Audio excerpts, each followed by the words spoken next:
How do you build a brand that gets people excited to be giving you money? Right here, right now. It's On Air Brands. You are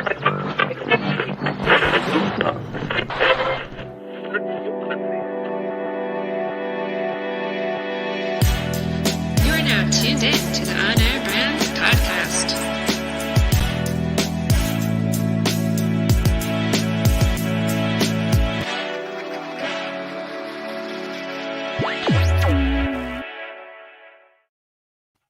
What's up, everybody? Welcome to the On Air Brand Show. I am Todd Giannattasio, and with me, bringing back the original host to co-host with me, Mr. Eric Cabral. How are you doing, sir? What's up? So happy to be here. Yeah, man.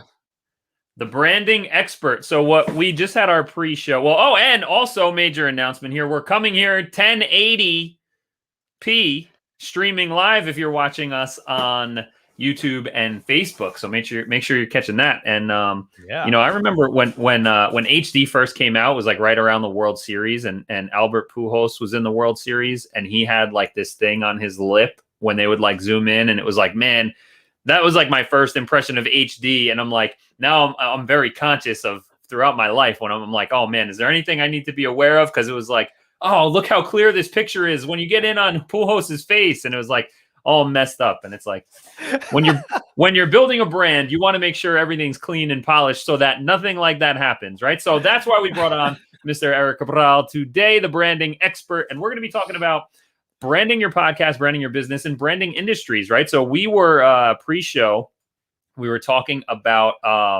brands like Amazon and Audible inside that, and Apple Podcasts versus Spotify, like these brands that get us hooked in to into their products. And it's not just the marketing on the front end, where a lot of people think about branding as, brand awareness, your logo and visuals of people, like when you put yourself out there, get exposure, etc. But then what about like for the customer experience part of branding, right? Like you get hooked into listening to your podcast on Apple, and when Joe Rogan switches to Spotify exclusive, there are some people that don't follow him over there because the convenience, not even brand loyalty, but the convenience of the Apple Podcast app, that's where they listen to their shows. That's where they're hanging out. And Rogan's not in the feed anymore. So that's what we're going to be talking about. All these different ways to build up a really powerful brand that hooks in customers for a long time. And Eric, coming from your big corporate branding background and now really helping entrepreneurs and growing businesses take the power of these brands by producing their shows. So if anybody's listening and you want a great podcast brand,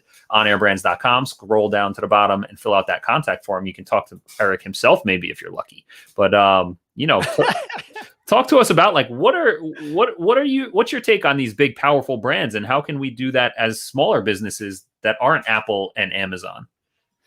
Yeah, I mean, those are all good questions with no direct answer. So I'll dance around. We're rabbit holing today. We're just, we're gonna rabbit hole. Pick and we're gonna just pull on different threads and see where we go. I love it.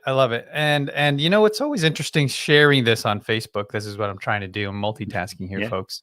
But yeah, it's interesting because we as business owners are busy, right? We're doing business. Yeah, that's what we're here to do. We're here to. It's right in the name. Yeah, exactly. And I'm a huge proponent of every single company needs to have a podcast, and not just because that's what we do, right? When we create shows for people. I really truly believe that in order for your company to survive in the modern era of media creation and content creation and awareness, there has to be now what we call podcast, but it's really just a marketing arm. Mm-hmm. It's a channel for you. Mm-hmm. That if we liken it to the day when people were shelling out business cards during meetings and direct mail, well, when websites came out, everybody understood, oh, there's another presence. There's another piece of real estate that I can build on. Mm. I need a website. Right. So then people started going to these meetings and go, oh, I ran out of business cards. Oh, go to my website, http/:. And then like people started understanding that was necessary in business to have that. Yeah. It's now that time. People haven't realized a podcast is essential and creating brand awareness and letting people understand and know what it's not just what we sell. It's not just what we provide. It's also our culture, our core beliefs, the people on the team, the people to the left and the right of me, the people that we serve. All of this holistic perspective of your company is given through a podcast. And because I'm calling it podcast, Todd, it's not just a podcast. Right. It's everything. It's on YouTube. It's on Facebook. We call it a podcast, but I like the word show. It's just all encompassing. It's marketing for you. Look, it's branding because where'd the name podcast come from? Yeah. I think I have one on my shelf back here. It's a little white thing that was as big as a soap. He's a bar of soap, right?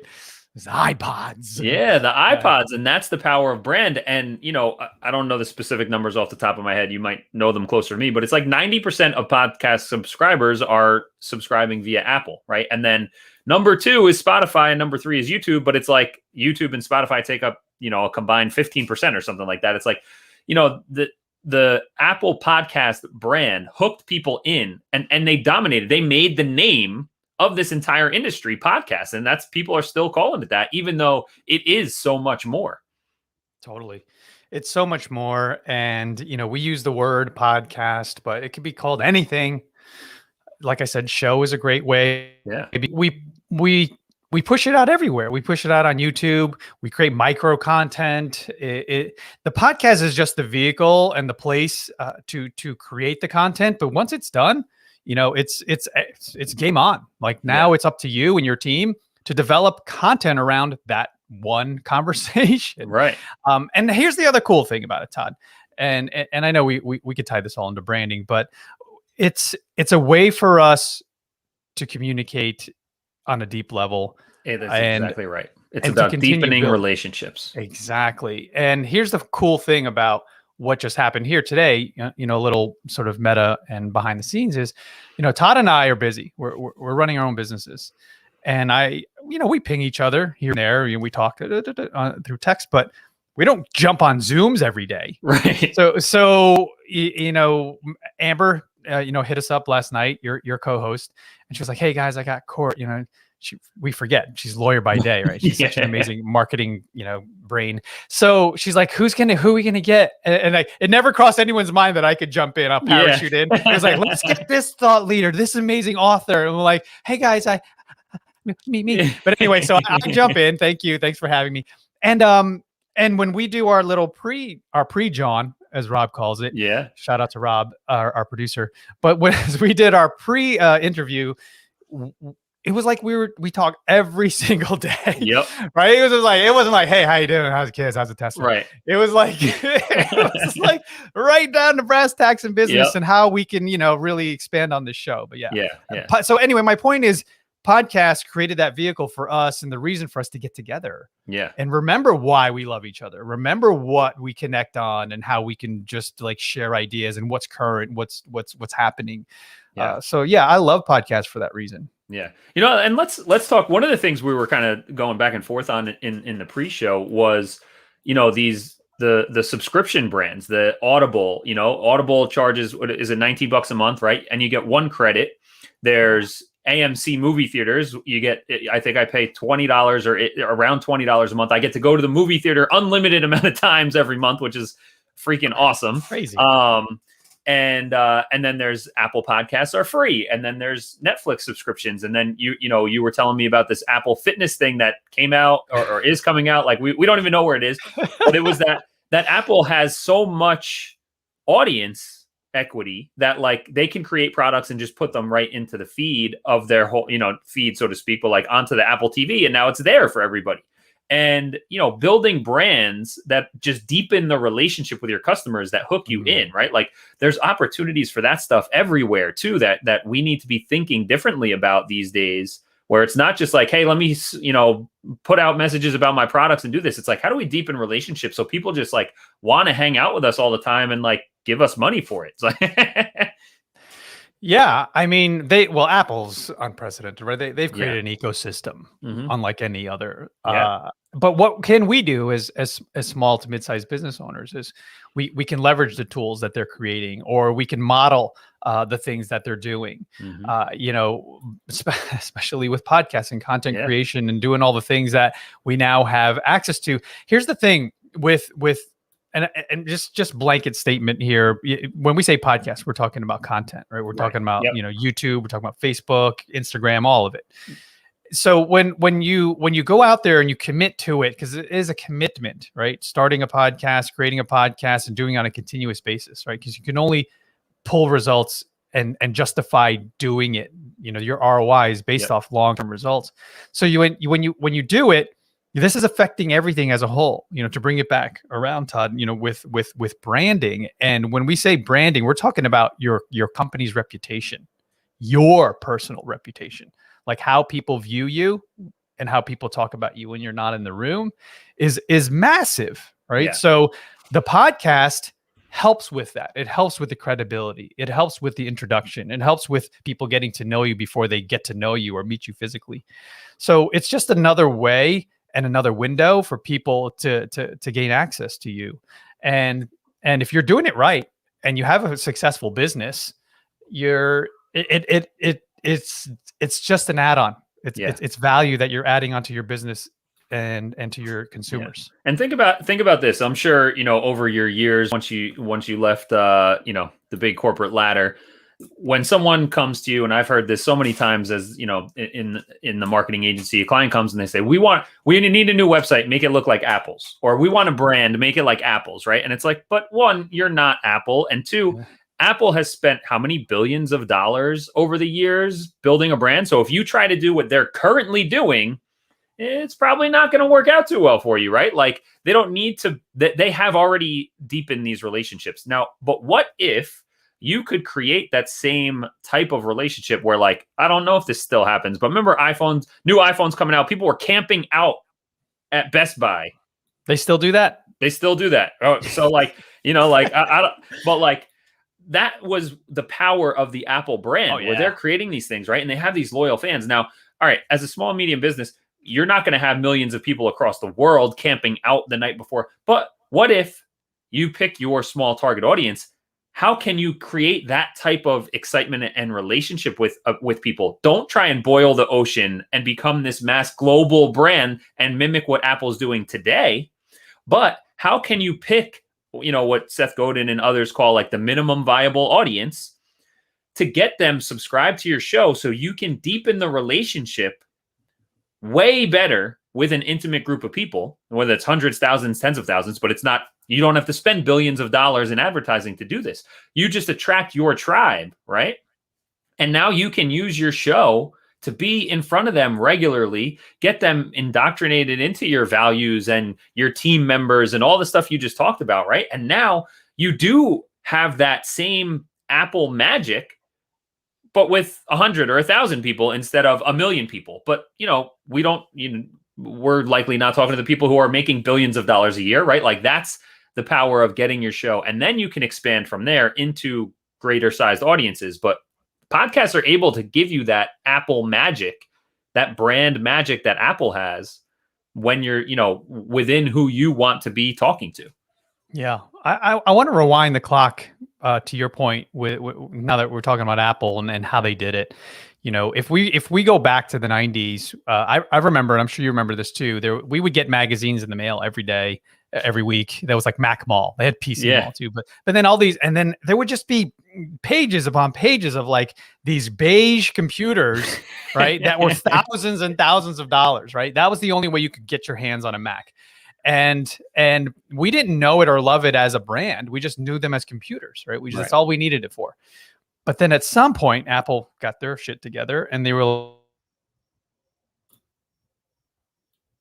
thing where people could just buy it off a magazine and let's build a brand. Basically, Steve Jobs came back and he was like, no, we're creating a product. We're going to sell the why, right? The whole Simon Sinek thing. We're going to sell the why, not the how and what. So then when he really got everyone on board culturally within the company to say, yes, we understand what we're trying to do now. We're not just some generic thing. We're going to make these cool products that for people and solve a problem and tell them the reason why they need it. Then when you went into a store, because they were one of the first, I remember Gateway. I wish Apple were the first like store to open up in a mall, but I remember Gateway doing it. Remember with the cow patterns Yes, I on do the remember boxes that. and everything. Yeah. So that was cool. People forget about that, but they were the first to do it. And computers and all that stuff in a store in the mall. But then when Apple opened, the thing they did, Todd, was so magical and different. They actually gave a crap about you. And I remember going in and saying, hey, this doesn't work, or I don't understand this. And they would spend ungodly amounts of time invested in you and your questions. And like, oh, wait, your headphones aren't working. We'll give you 6 new ones. And it was constant. And like, if you broke it and they didn't ask questions, they just gave you a brand new one and they would upgrade you. And there was so much love poured into the community. They began to create brand loyalists and champions, where now I'm going to other people who don't have an iPod, and I'd start selling it. I'd say like, hey, look at these features. I'd be at parties and I'd be scrolling and doing all this stuff, and I'd be selling their product for them. Why? Because they treated me like gold, the customer like gold, and they transferred us from a customer transactional mindset to like clients who are going to continue coming back over and over and over. And then they did the magical thing. Once they had us, an army of like brand loyalists, right? It's like a religion. Yeah. That's what they created.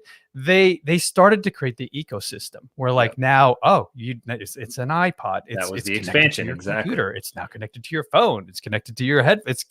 You can't get out now. There's no way. Yep. And even, Amber, when I forget which one she came in first, was she brought in the she had a MacBook, and then she got an Apple Watch, and then she got an iPhone. I forget the order of which she did it, but like once she got one, then she looped in, and like every week when we were meeting, she would come back in with like a new Apple product, and she's like, all right, I'm in and I'm hooked in. But one of the big things there, Eric, that you were talking about, two things that rabbit holes I want to go down to are, one, what Apple did first is they got everybody on board and created a culture, right? Like, it wasn't like they were inconsistent and doing different things all the time. Jobs created this vision, and then he enrolled everybody internally in that vision so that they could be consistently putting it out regularly across the board everywhere. And that's how you create a community around your brand or around your company, right? That's how you create the brand community. And then the second thing you talked about there that I want to go down here is, no one talks about this anymore. They just say Apple's this huge brand and conglomerate. But what you said was they poured love into the community, right? And I talk about it as modern marketing, but this is 20 years ago. Oh my God, more than 20 years ago. But like, they were pouring love, right? I always talk about modern marketing. You have to be customer centric. You have to be value first. And that's what they were doing. And that's what they still do, to an extent. They don't need to do it as much now, but it's just layered into the entire experience with the Apple brand. But it all starts with having that clear vision, getting everyone enrolled internally so that when you're doing it, it's consistent. And that consistency creates familiarity, and it gets the whole brand, the whole community around you. It attracts the right people. Your vibe attracts your tribe. That's what they did. They attracted all these people who would become the army you were talking about. And then they poured love into that community that they attracted. And then in turn, all that love into the community, all that value into the community, then those people became the spreaders of the brand, the amplifiers of the brand. And then they were able to expand this whole ecosystem, which from a hardware perspective, you mentioned is right, where they went from just computers to iPods, headphones, et cetera, et cetera. But then they also have the software ecosystem, because now that you have the MacBook and the iPhone, you're using the podcast app. You're using the iTunes store to buy your music that they get a little portion of. You're using the App Store to download all these games and tools that you use every day. And that's where so they have this massive ecosystem of hardware and software, and they sneeze and can change the whole world with something. But it all started with getting a clear vision, enrolling people internally so they could create a brand, and then pouring love into the community around the brand. And that is a story that I don't think enough people know about, talk about, or understand when it comes to building a brand like Apple. Yeah. And Todd, what can we take, as small, mid-sized business owners from what Apple did, right? We can pour love into each and every client that we have, right? And tend to their needs and solve their pains and find solutions for whatever they're trying to do. And then making sure that that is consistent across the board. Every single person that touches your brand has that same experience. This is the stuff that Apple did that we can easily do. You just have to really, truly care about what you're doing and believe in your product and know that it helps people. And the thing is that the key to that is finding people that need you, right? Not just generically or just forcing someone to buy a product or service that they don't need, because we've all been guilty of that, right? Like I bought stuff that I didn't need because the person who was selling it was amazing. And then I realized I don't need this crap. I'm not even using it. Well, the thing is, there is a way where you can serve people from a genuine level. Like we talk about this all the time, right, Todd? Having an abundance mindset versus a scarcity mindset helps with that, because now you're not looking at the person in front of you and desperate, with commission breath, thinking, I got to close this sale. Yeah. It's not about that. It's like, is my product or service truly going to help this person? If not, hey, nice knowing you. I'm sure I can connect you to someone that actually can help you, because I can't help you. It's not the right fit. Yeah, exactly. And one of the, a book, I don't know, we haven't talked about this yet. If you've seen it yet, it's $100 Million Offers is the name of the book. It came out a couple weeks ago. Alex Hormozi, who honestly, my impression of his personal brand was that he was like an internet marketer. I'd heard of him for, I don't know, a year or a while. But like, I thought he was like internet marketing guru-y type person. And then I heard him on he has a great podcast too. I like what he talks about. I just didn't know really much about him. And then I heard him being interviewed as, because he's got this new book. So he was talking about, and he actually runs like 3 separate offline businesses that do tens of millions of dollars a year. 3 different businesses doing that. And so he came out with this book, $100 Million Offers. I highly suggest getting it. He put it out for 99 cents if you get the Kindle version. He just wants a lot of people to have it. But one of the things he talks about is, imagine if you could only make one sale, one purchaser, one customer, and the experience had to be so good that was your only marketing channel, was that one person who bought, that they're going to love this so much that they have to go and tell at least one other person. And when you put that kind of love and care into the product experience, like you're talking about Apple did and does, then it's multiplied, literally multiplied, right? One person comes in, they tell 1.2 people. That's, I think it's called the K factor of viral spreading, right? When it comes to viral marketing and stuff. But it's creating an experience that people are going to love so much because you care and you are there to serve the right people, right? You might have a great product, but if you give it to the wrong person, they're not going to have a great experience. And then it's not going to spread. You might make the best cheeseburger in the world, but if you go and give it to a vegetarian, they're not really going to tell anybody about it. I love that. You remind me of, remember John Ruhlin? He's the author of Giftology. He has a company called Giftology.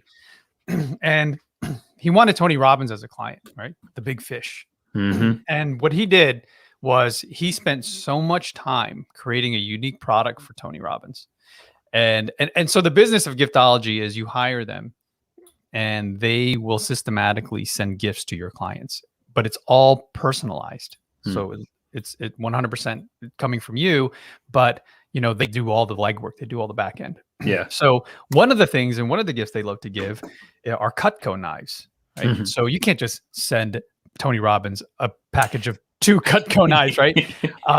So what he did was he created, I think the most expensive Cutco knife set is like 10 grand or something. He took that set.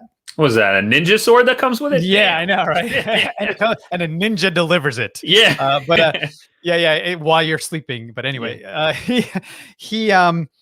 it was in like, I don't know, it's like a beautiful cedar box. And before you opened it, there was an iPad embedded in it. And it had a message from him. It was like, hey, Tony, blah, blah, blah. And then when he opened it, he took quotes from Tony Robbins and engraved it on every single piece of cutlery. I mean, talk about next level, right? And his time and thought about it with his team. But he knew if he got Tony Robbins as a client, that guy is going to spread it just like, you or I, hey, buy this iPad. It's brand new. Like if you have that, he's the big get.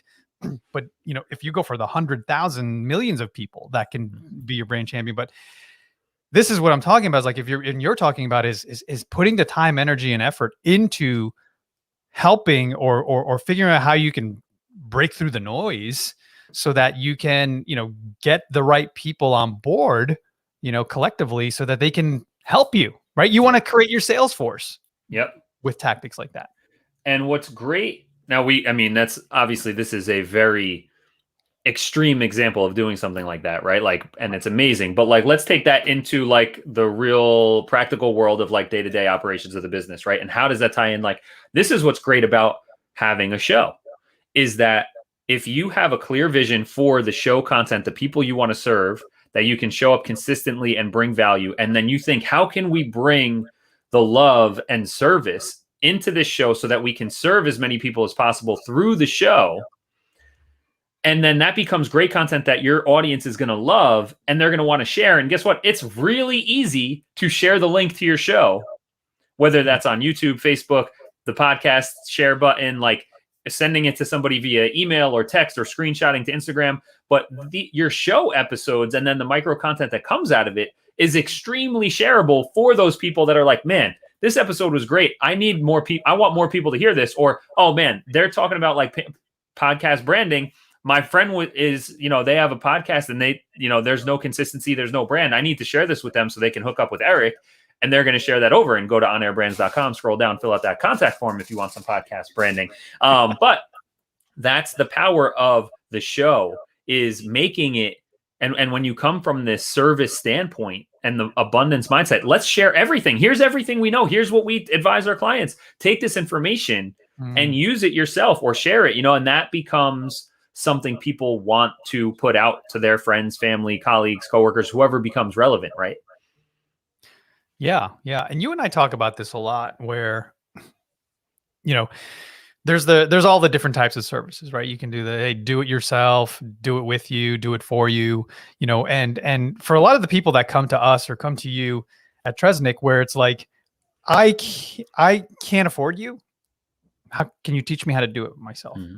So there's definitely ways, and you have to put the time, energy, and effort into doing it and doing it the right way, where you can create content so people can figure out how to create their own podcast or how to buy their own Facebook ads the right way. And doing all these sort of things in marketing or in anything, people love. I'm sure if YouTube gave us like the numbers and the algorithm behind how many people go to DIY stuff on YouTube, like it's massive. People want to figure it out, and then they eventually figure out they don't want to do it. Right.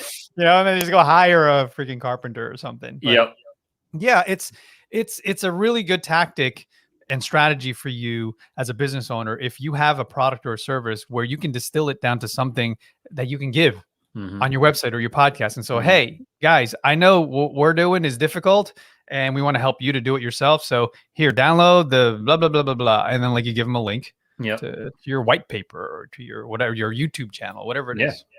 Yeah, it's great. And it's not even just how-to stuff, because depending on the business and all that stuff, it's also about like the right insights and perspective on how to think about the problems that you have, especially for us as, service providers and B2B service providers, where there's a lot more that goes into it, where you're not just like going to the store, taking a bag of coffee off the shelf that you can go and make coffee at home. It's like, there's a lot that goes into it. So even if you're going to do it yourself or not, here's how you need to think about branding. And, if people tune into this because they found us on search for, if this podcast, if this episode gets titled, branding your podcast or podcast branding or something like that, you start off that episode and you're like, oh man, there's going to be tips about like, how to make a good logo or website or what, taglines. It's like, we didn't talk about any of that stuff today.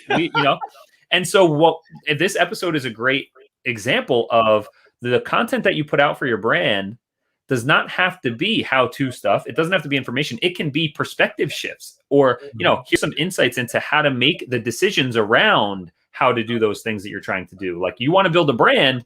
Here's a bunch of tips on how to think about it. Yeah.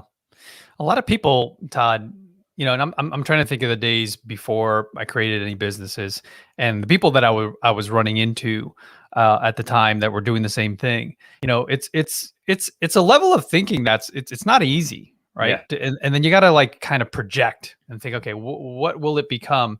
How will I create something or talk about something if it doesn't exist yet? Yeah. The simplest and plain thing that I think that you can tackle if you're one of those people listening or watching this right now is start with you. Like, what are you about? What are Yeah. your core values? Like, Yeah. if you're a hot mess, maybe you shouldn't be starting a business. But if you're centered and you're working on yourself and Yeah. you're figuring things out and you're here to serve, then that's a good start. And then Yeah. now, or you could do like me. Like, I was figuring that out as I went along. Well, that's what I was going to say. Entrepreneurship is like the ultimate personal development exercise, and like exactly what you're saying. And that's also why having a show, and I always say being authentic and having a personified, humanized voice in your marketing, it makes things easier because when you figure out yourself, whether you're going through the figuring out, or you have it and you're centered and aligned, now it's super easy to create marketing content because you flip on the mic and you talk about a topic that you're passionate about and it's aligned with what you do. You don't have to spend any time researching or learning copywriting or anything. You just show up with your authentic self, here to serve and add value, and deliver it to people. And then that's what attracts it. And the other thing about it, like, people try to not be themselves on purpose, which is crazy, because your vibe attracts your tribe. You attract what you put out. And if you put out something that's not you, you're going to attract clients that you don't like working with.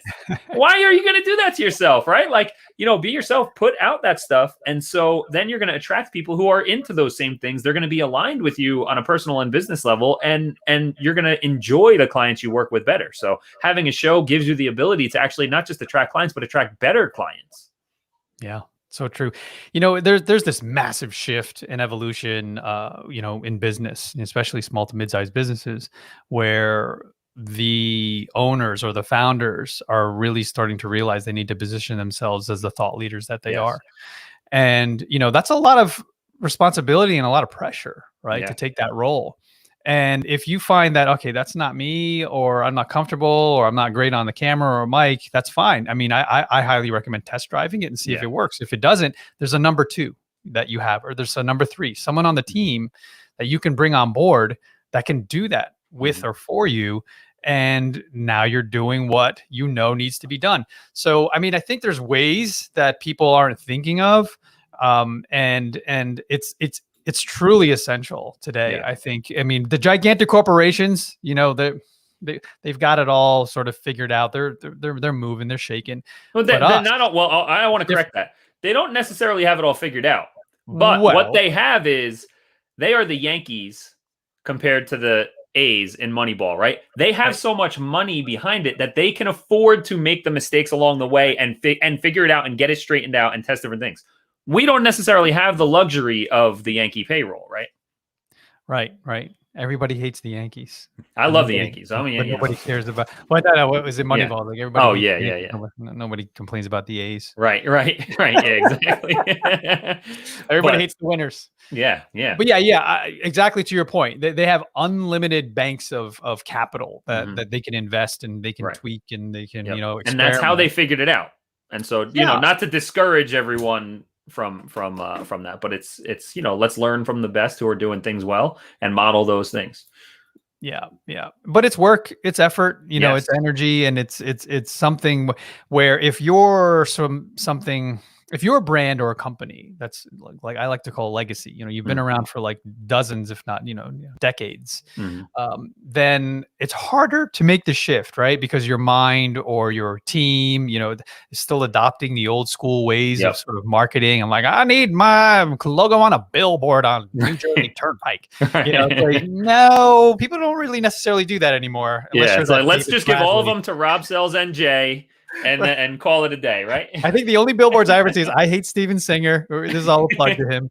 And then also David Bradley Chocolates, which is near me. I don't see that one up here. Dude, it's everywhere. It's crazy. But anyway, they buy billboards and they must be effective because they keep doing it.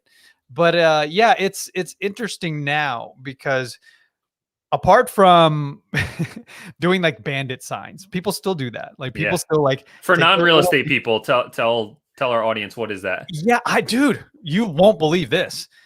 I saw a bandit sign on the side near my house. A bandit sign is like one of those little two stick things that go in the ground, and little sticks, piece of paper on both sides, or now it's like corrugated plastic cardboard.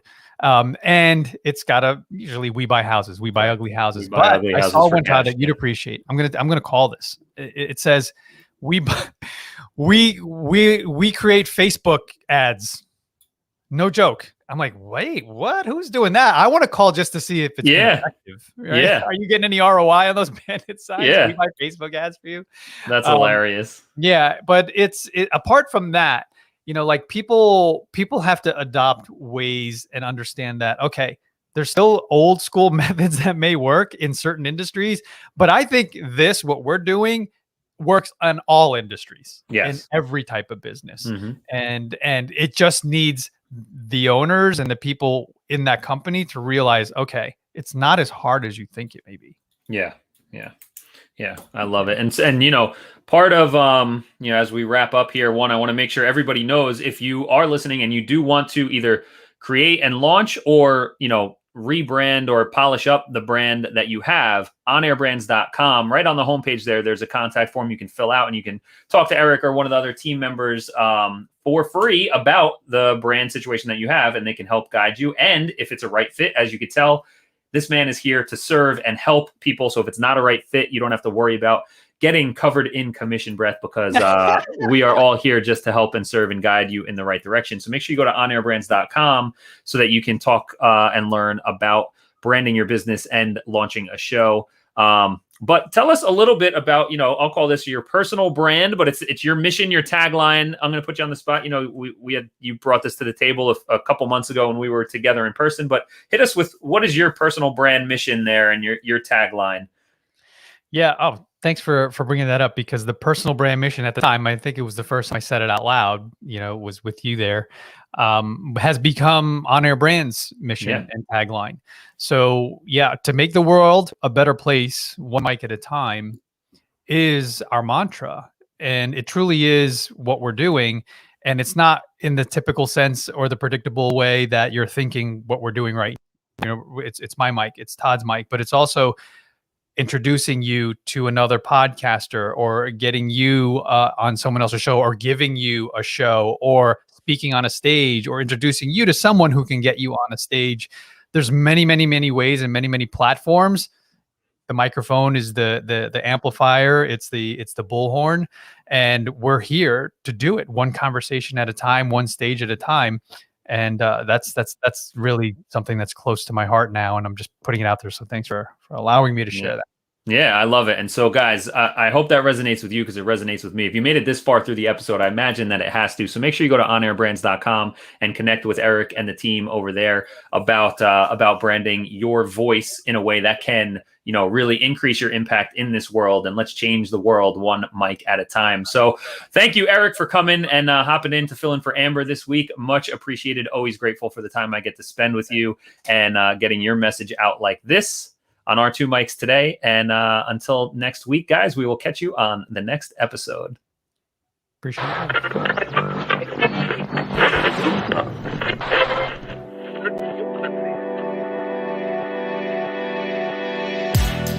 You are now tuned in to the On Air